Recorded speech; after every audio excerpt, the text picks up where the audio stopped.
મિત્રો, આપ સૌનું અમારું ગુજ્જુ ગુરુજી યુટ્યુબ ચેનલમાં સ્વાગત છે।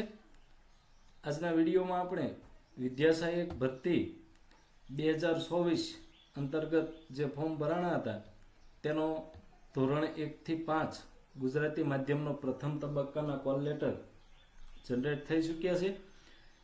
બધા મિત્રોએ આ કોલ લેટર ડાઉનલોડ પણ કરી લીધા હશે।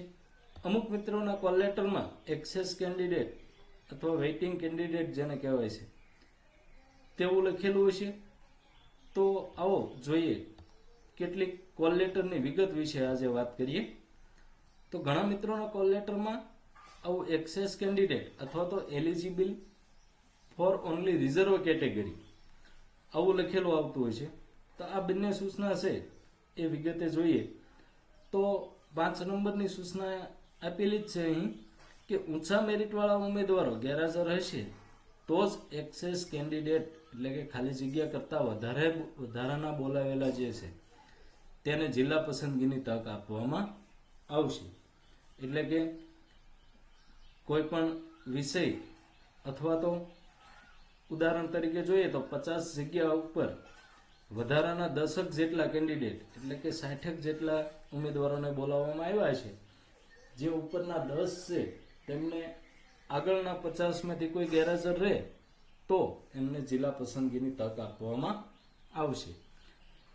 બીજી સૂચના કોલ લેટરમાં એવી જોવા મળે કે eligible four only reserve category એટલે કે એસસી એસટી ઓબીસી અથવા તો ઈડબ્લ્યુએસ કેટેગરીમાં આવતા જે ઉમેદવાર મિત્રો છે તેવા ઉમેદવાર મિત્રોને તેમની પોતાની જ કેટેગરીમાં જેટલી જગ્યા હશે ત્યાં સુધી તેમને જિલ્લા પસંદગી મળશે।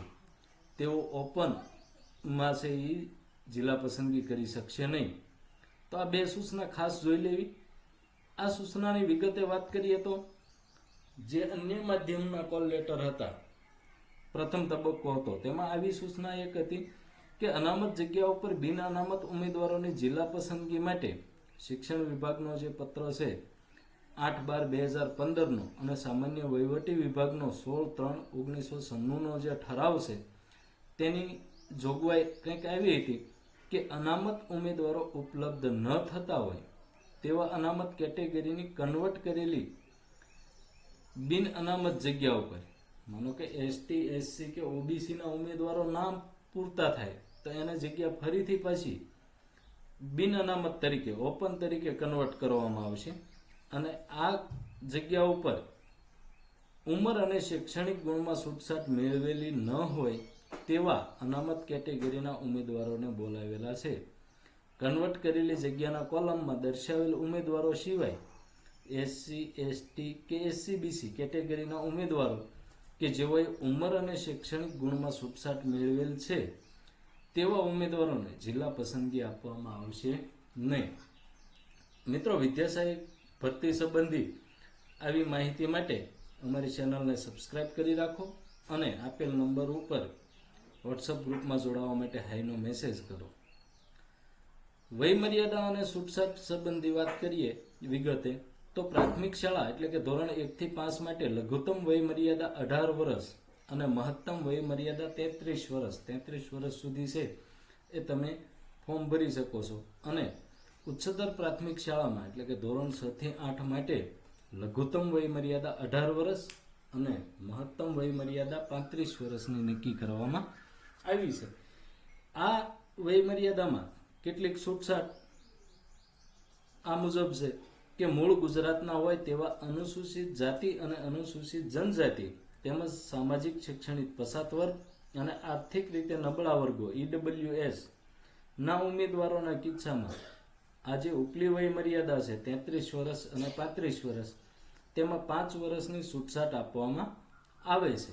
એટલે કે 1 થી 5માં તમે છે 38 વર્ષ સુધી અને 6 થી 8માં છે એ 40 વર્ષ સુધી ફોર્મ ભરી શકો છો। મહિલા ઉમેદવારોને પણ ઉપલી વયમર્યાદામાં 5 વર્ષની છૂટછાટ આપવામાં આવે છે। 40% કે તેથી વધુ શારીરિક અશક્તતા ધરાવતા જે દિવ્યાંગ ઉમેદવારો છે તેમને ઉપલી વયમર્યાદામાં 10 વર્ષની વધારાની છૂટછાટ મળે છે। માજી સૈનિક ઉમેદવારોને જેઓએ ઓછામાં ઓછા 6 માસની સેવા કરી હોય તેવા માજી સૈનિક તરીકેનું સક્ષમ અધિકારીનું જો પ્રમાણપત્ર રજૂ કરતા હોય તો તેમને ઉપલી વય મર્યાદામાં તેઓએ બજાવેલ ફરજનો સમયગાળો ઉપરાંત 3 વર્ષ સુધીની છૂટછાટ મળે છે. એક ખાસ નોંધ એવી છે કે તમામ કેટેગરીના ઉમેદવારોને ઉપલી વય મર્યાદામાં નિયમ અનુસાર મળવાપાત્ર જે છૂટછાટ છે તેમાં ઉંમર કોઈ પણ સંજોગોમાં નિયત તારીખે 45 વર્ષથી વધવી જોઈએ નહીં. એટલે કે 45 વર્ષ સુધી મેક્સિમમ તમે સહી ઉમેદવારી નોંધાવી શકો છો.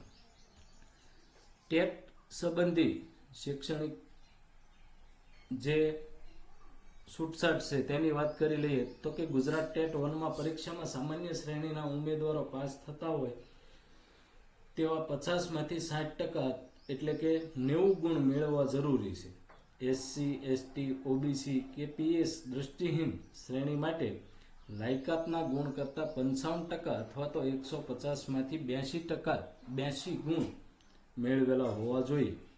અહીં વિગતવાર જોઈએ તો સામાન્ય શ્રેણી છે એ કુલ ગુણના 60% જરૂરી છે, એટલે કે 150માંથી 90 ગુણ મેળવેલા હોવા જોઈએ. અને એસટી, એસસી કે ઓબીસી અથવા તો પીએસ દૃષ્ટિહીન આ તમામને 55% જરૂરી છે, એટલે કે 150માંથી 82 ગુણ થવા જોઈએ. મિત્રો, આ વાત હતી અનામત અથવા તો છૂટછાટની. તો અમારો વિડીયો સંપૂર્ણ જોવા બદલ આપ સૌનો ખૂબ ખૂબ આભાર.